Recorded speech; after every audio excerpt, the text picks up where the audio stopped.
I quit coffee for 30 days to test a financial claim. Not because I wanted to change my lifestyle, because someone in a comments section promised me $1,000, and I wanted to see if the math held up. Here is what the data actually showed.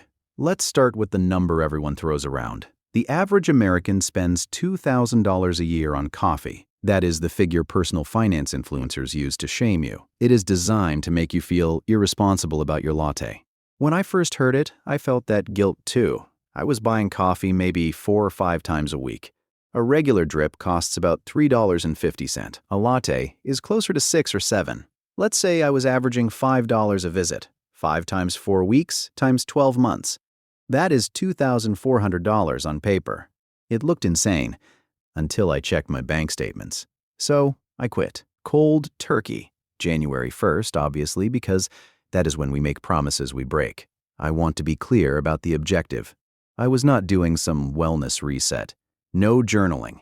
No healing my relationship with caffeine. I just wanted to verify the ROI. Week 1 was physically rough. Headaches and bad mood. I nearly fell asleep in a work call, but I pushed through the withdrawal.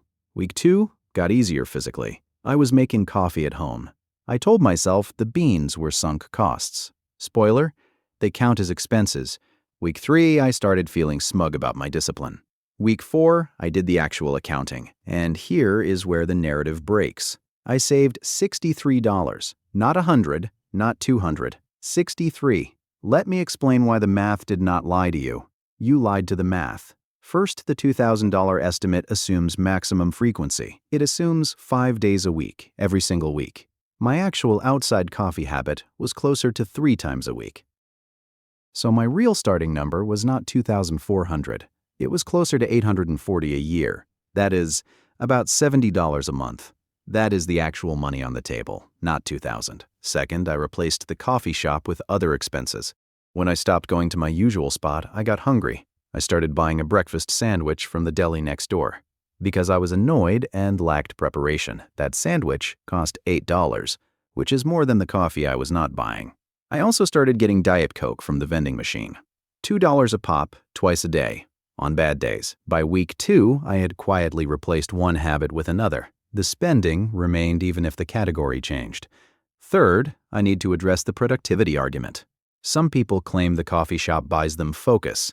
I work from home 3 days a week. On those days, the coffee shop was where I made my first calls. When I stopped going, I started those days worse. One of those days I missed a deadline. It cost me a freelance client worth about $300. Now I could blame the lack of coffee shop ambiance, but that would be dishonest analysis. The fault was my discipline, not the venue. Blaming the location is convenient, but incorrect. Your behavior after the cut is where the money moves.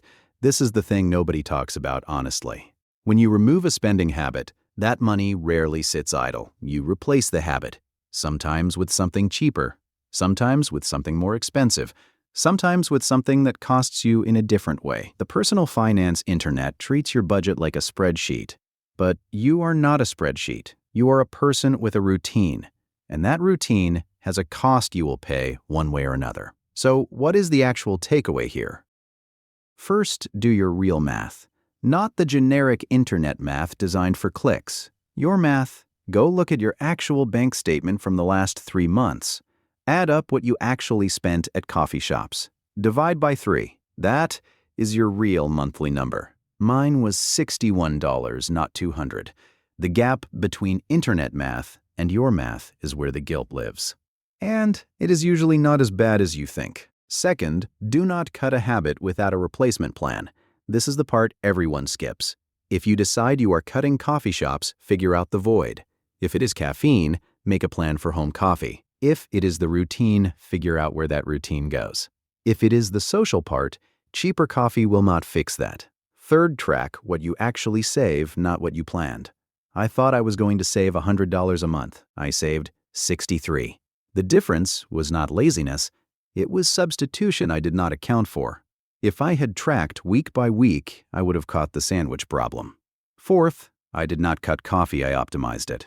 I still go to the coffee shop, but now I go 2 times a week instead of 3.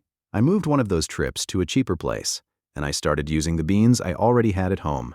Net result, I am spending about $38 a month. That is not $63 saved. That is $23. But it is real.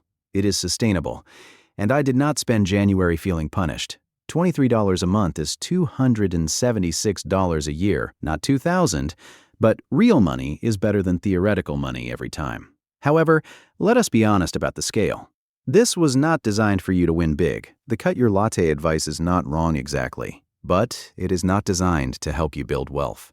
It is designed to get you to click. The number is dramatic. $2,000 a year sounds like a vacation. Your actual number sounds like a tank of gas. One gets shares, one gets ignored. But the real number is the one you can work with. The dramatic number is just content. Here is where I landed after 30 days. Coffee was not my problem. My problem was that I had never actually looked at my spending. I just felt guilty because the internet told me to.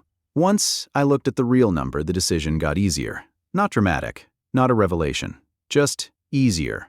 But do not confuse this with financial freedom. Optimizing coffee will not make you rich. Fixing your rent or your income will. Small savings are fine, but know their place. The anxiety is usually bigger than the actual problem. And the actual problem is usually fixable without 30 days of headaches. Anyway, I am paper profit. I am still renting, still drinking coffee. Just less of it, and I know exactly how much it costs. That is the whole thing.